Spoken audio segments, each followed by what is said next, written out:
Saya lebih baca firman, lebih mengerti. Rasul Paulus nggak ajarkan seperti itu. Dia bilang, kamu tuh nggak tahu malu. Orang udah berdosa di gereja masih diam-diam aja, bukan tegur, bukannya lakukan sesuatu, malahan biarin. Ragi itu akan seluruhnya. Nanti yang lain ketularan, bukan melihat oke, mereka lakukan karena pemimpin nggak ngomong. Karena pemimpin nggak ada suatu tindakan, yang lain ikutin. Nah, saudara, ini terjadi. Rasul Paulus nggak bisa dalam Alkitab, dalam ini his dictionary nggak bisa. Kamusnya tuh nggak ada seperti ini. Lihat nggak ketegasan Rasul Paulus? Beda kan dengan pelajaran kita kan? Apakah dia kurang kasih? Apa dia kurang kasih? Dia bilang, engkau tidak tahu malu, engkau sombong angkuh. Maka saudara-saudara waktu baca firman ya, 1 Korintus, saudara baca deh dengan hati yang terbuka. Jangan udah ada satu ide di dalam pikiran kita sehingga kita bacanya tuh udah pakai kacamata. Saudara akan melihat banyak hal yang kita pikir kita lakukan benar, ternyata bertentangan dengan firman. Jadi korban sajian adalah korban yang kudus, ya kan? Korban yang hidupnya kudus, yang tidak ada ragi-ragi. Juga bicara tentang dunia, saudara, keduniawian, kemunafikan, dan juga dosa. Istilahnya, intinya yaitulah kudus, berarti pisah sama sekali. Orang yang mempersembahkan korban sajian berarti dia pisah. Istilahnya bagi Tuhan tuh orang yang hidupnya terpisah dari prinsip-prinsip dunia, dari kebiasaan dunia, dari pisah, nggak ada kaitannya kita dengan mereka. Itu maksudnya. Kita hidup di dunia, tetapi kita tidak terikat dengan hal-hal dunia.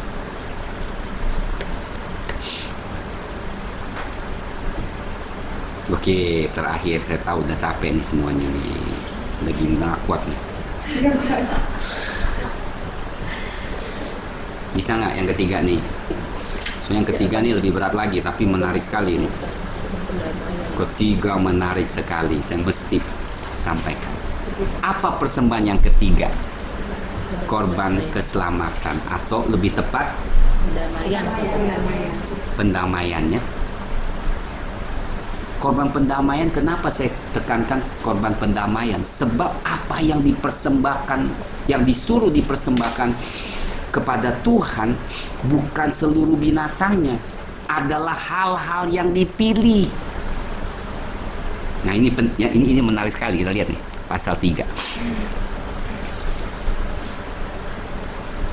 Pasal 3 ayat, seperti yang kalau lembu, kurang lebih apa yang diminta sama lah ya, cuman binatangnya yang beda.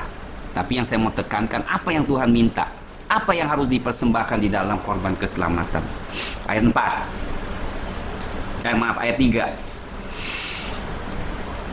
Ayat 3, kemudian sama ya, tadi kita juga akan lihat ayat 2, bahwa dia akan tetap harus menyiramkan darahnya pada mezbah sekelilingnya. Pasal 3 ayat 2. Kemudian ayat 3, kemudian dari korban keselamatan itu ia harus mempersembahkan apa? Lemak yang menyelubungi isi perut, dan segala lemak yang melekat pada isi perut sebagai korban api-apian bagi Tuhan. Dan lagi kedua buah pinggang dan lemak yang melekat padanya, yang ada pada pinggang dan umbai hati, yang harus dipisahkan beserta buah pinggang itu. Apa yang persembahkan? Ayo kasih tahu saya. Dan buah pinggit nih, ginjal. Lucu nggak? Apa yang dipersembahkan? Korban keselamatan, lemak. Lemak di mana?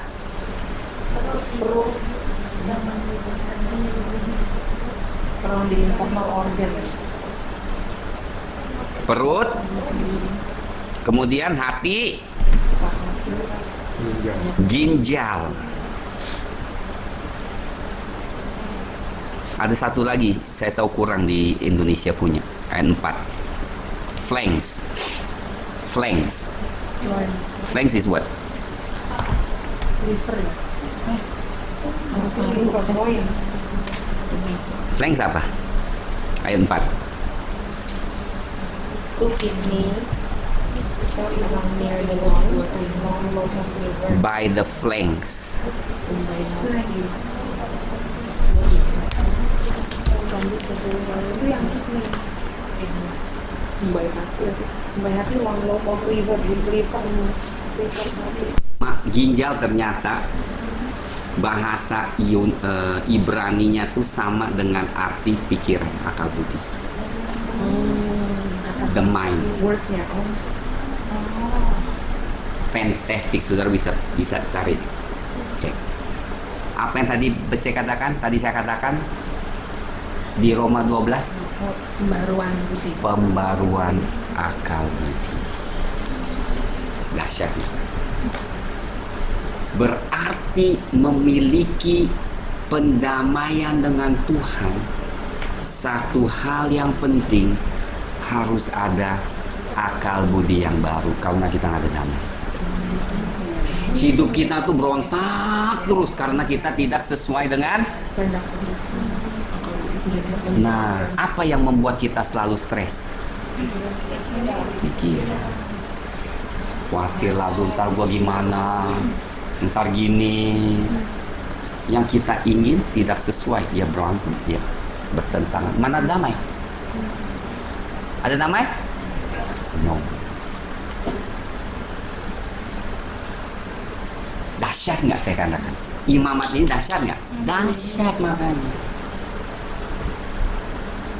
Ini nggak bisa saya pelajarin bertahun-tahun. Sampai putih. Ini pewahyuan khusus, saudara. Ini dicampur dengan buat study pelajaran ini. Saya bukan ahli, tapi ya Roh Kudus sudah dahsyat lah ya. Selalu ajarkan sesuatu membuat saya cari arti dari bahasa Ibrani. Dan ternyata setiapnya ada artinya. Nah, kenapa lemak dan lemak di bagian mananya itu harus dipersembahkan? Ternyata ada artinya juga, saudara. Yang pertama adalah isi perut, betul kan?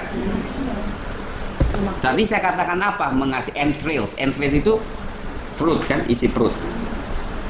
Mengasihi Tuhan dengan we love God with your entrails sebenarnya, with your bowels, dengan hati, segenap hatimu. Lemak harus dipisahkan. Lemak berbicara tentang kekayaan. Lemak adalah sesuatu yang menghindar kita mengasihi Dia dengan keberadaan kita. That's the fact. Makanya harus dikasih Tuhan. Fantastic nggak? Isn't that fantastic? Dan kemudian apa? Tadi kita bilang kidney, pikiran. Apalagi yang diminta? Lemaknya juga di sekitar kan, ya kan? Semua lemak enggak, berarti lemak itu adalah hal yang menghindar. Pertama, hati kita. Kedua, pikiran kita. Saya tanya, betul nggak pengaruh? Selalu kan? Selalu soal ekonomi kadang mempengaruhi persekutuan kita dengan Tuhan. Lagi kaya juga susah, lagi miskin juga susah. Orang tuh lucu, miskin susah, gue susah tuh semua. Gue nggak ada uang, susah gue semua. Kaya, aduh gue sibuk. Kalian lebih kaya, lemaknya lebih susah, cabut. Itu juga susah dong. Makanya sederhana aja, beriman, amin. Kedua, flanks yang tadi saya bilang, Sebagian daging yang dekat rib lah katanya. Ya. Loins. Itu sebenarnya artinya yes, loins. Itu artinya apa, tahu nggak?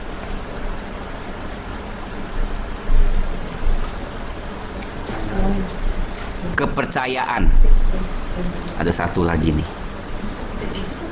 Ini liver ya. Apa itu ya? Kepercayaan kita selalu pasti waktu ada uang, waktu ada kekayaan, mana percayaan kita? Nggak ke Tuhan. Makanya lemaknya lagi harus diambil, harus dibakar, dipersembahkan. Lemak itu Tuhan senang karena semua itu adalah yang menghindari kita bersekutu menyembah Tuhan dengan benar-benar. Itu Tuhan tuntut untuk dipersembahkan. Dan terakhir adalah liver. Liver adalah organ yang paling berat di satu tubuh. Itu berbicara tentang apa nih? Ini bawahnya. Saya tulis apa ya? Saya nggak kelihatan. Oh ya, paling berat, heavy, paling berat. Hati berbicara prioritas.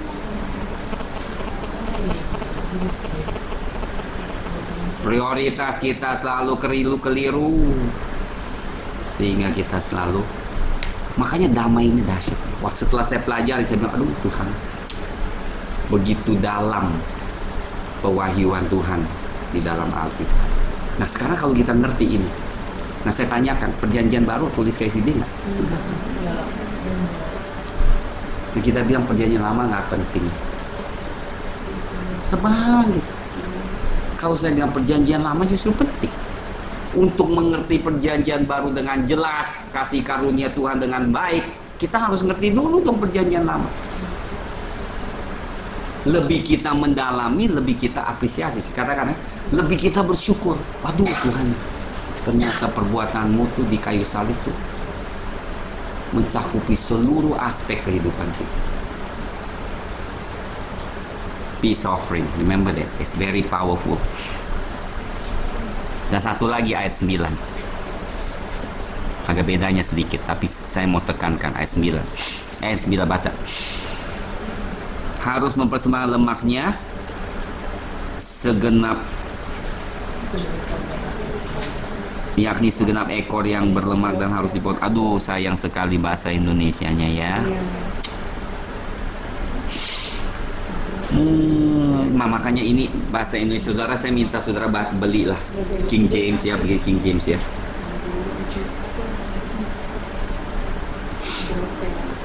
Sebenarnya ditulis di sini, saya baca bahasa Inggrisnya. Then he shall offer from sacrifice of the peace offering as an offering made by fire to the Lord, its fat, and the whole fat tail, dekat buntutnya, ekornya, which he shall remove close to the backbone, yang dekat Tulang punggung. tulang punggung. Apa tulang punggung artinya? Supporting. Prinsip kehidupan seseorang, prinsip yang tidak kompromi.